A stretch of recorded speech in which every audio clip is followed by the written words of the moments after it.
Milk chocolate. If you've watched my dark chocolate recipe, you should know all there is to know about how to make proper chocolate. So what's different with milk chocolate? It's easy. We add milk.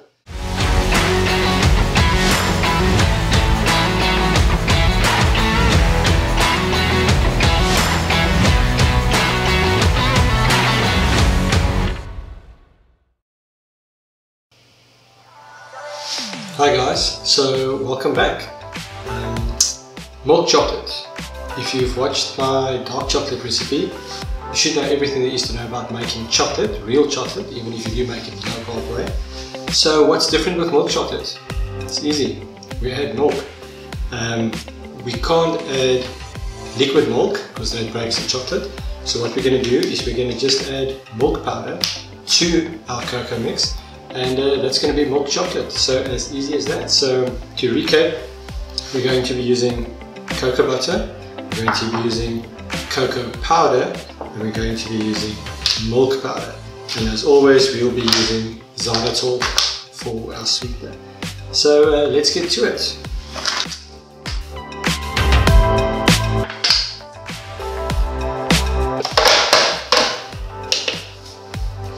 So for milk chocolate, we want to use 80 grams of cocoa butter. So let's just see. It's too big.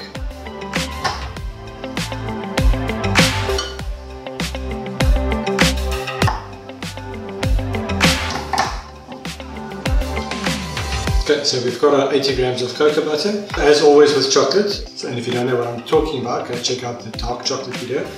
Get very detailed into how to make chocolate there. So as a brief overview, what we're going to do, we're going to break this big piece up into chunks. And I always mention this, but it's worth mentioning. I think if you haven't worked with cocoa butter before, it's harder than you think it is. So be very careful when you do chop it into smaller pieces. So what we're going to do, we're going to use a process called seeding to get the chocolate to set nice and hard like normal chocolate sets.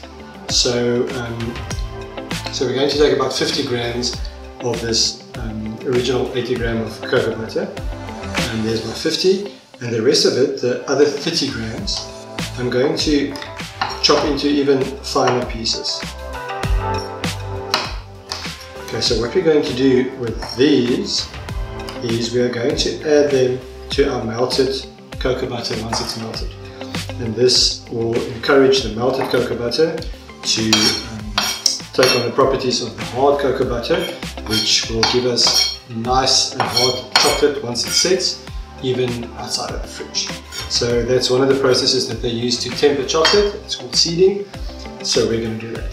To recap, we've got 50 grams of cocoa butter that we're going to melt, and the other 30 grams we keep as solids, nice small pieces, and we're going to add this to the melted cocoa butter. It takes about 1 to 2 minutes to melt our cocoa butter.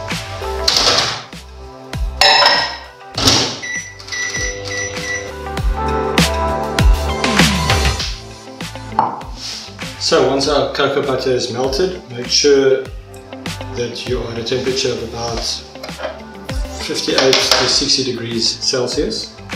Okay, so my cocoa butter is still a little bit hot. I actually heated it up a little bit too much. It's about 70 degrees Celsius, so I'm going to let this sit for a while to cool down to about 60 degrees Celsius. And while that's cooling down, it gives me an ideal time to work on my powders.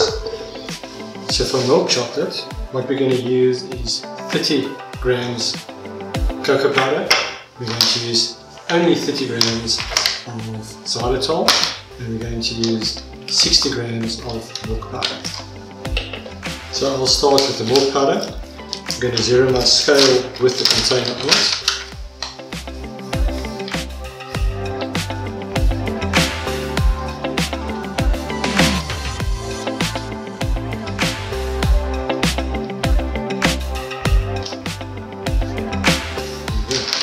Grams.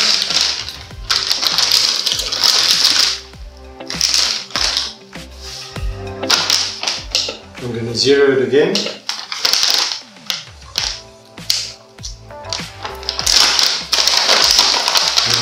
30 grams of xylitol.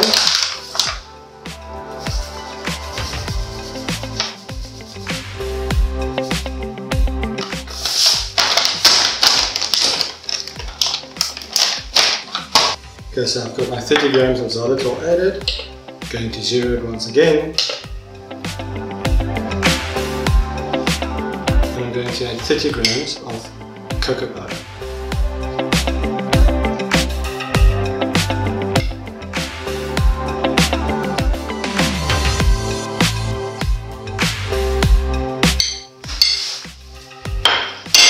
There we go. So that's going to be our dry mix or powder mix. And I'm just going to blend this.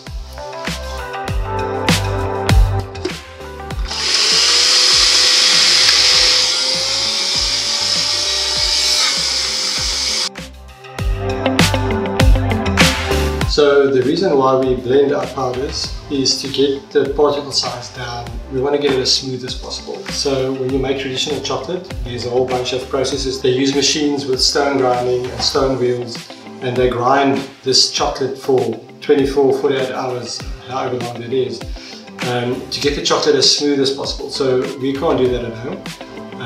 So your best alternative is to get a blender, a high-speed blender that can do powders, and you're just going to blend your powders as fine as you possibly can. And that will give you a good enough result for making chocolate at home. If you want to know more about exactly what happens in that process, go check out our dark chocolate video. I do go into a lot more detail there about how to make chocolate. There we go. Roughly 58 degrees Celsius, which is perfect.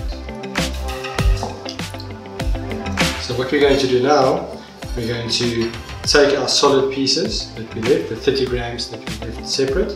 We're going to add this to our melted cocoa butter.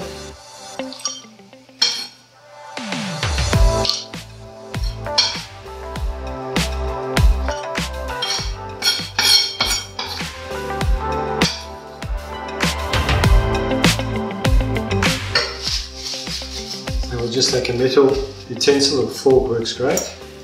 We're just going to stir the melted cocoa butter, and what's going to happen now is the solids is going to cool down the currently melted cocoa butter, and while it's cooling it down, it's going to encourage it to form the same crystal structure as what the solid cocoa butter is. So it gets quite involved, and there's many ways to do this. This process is called seeding. I think I've mentioned that, and this is really the easiest way to do it at home.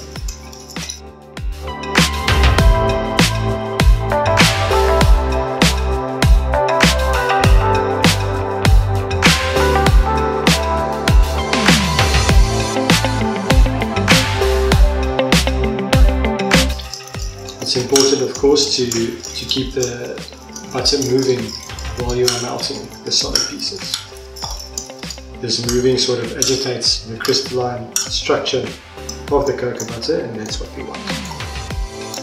So it's going to take a while, and the other benefit of doing it this way is the solid pieces that we added to our melted cocoa butter actually helps to cool down the chocolate as well. So tempering the chocolate is basically two phases. Number one, we want it to form the right crystals, and number two, that needs to happen as the chocolate cools down. So we're sort of doing two things at once here.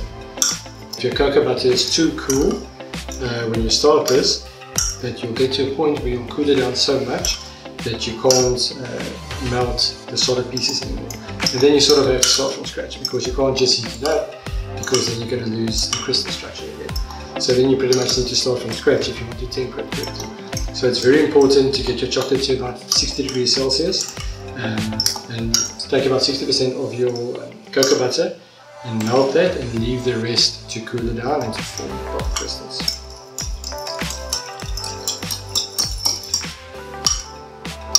There we go. So once we've melted all our chocolate and we've cooled it down appropriately,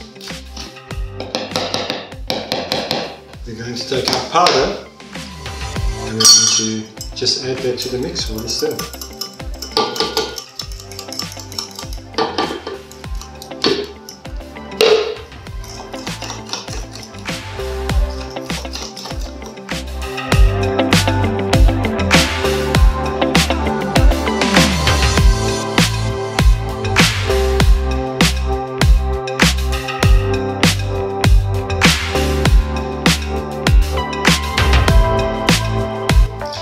sure there's no lumps.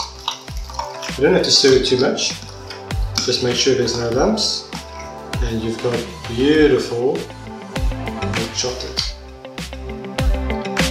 So all that's left to do now is pour it in a mold and let it sit for an hour or so. I'm going to use these basic silicone molds. You can buy them at any type of plastic store, and you can just go ahead and you can fill your molds.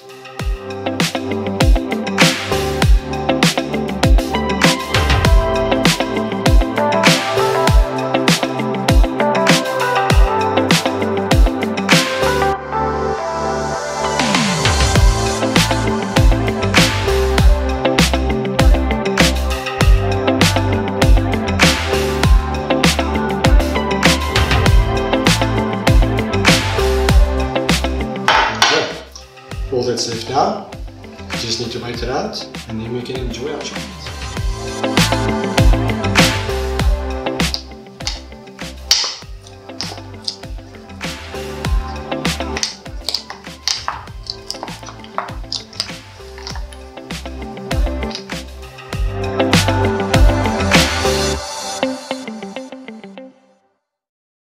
If you like this video, give us a thumbs up and support us by subscribing to our channel.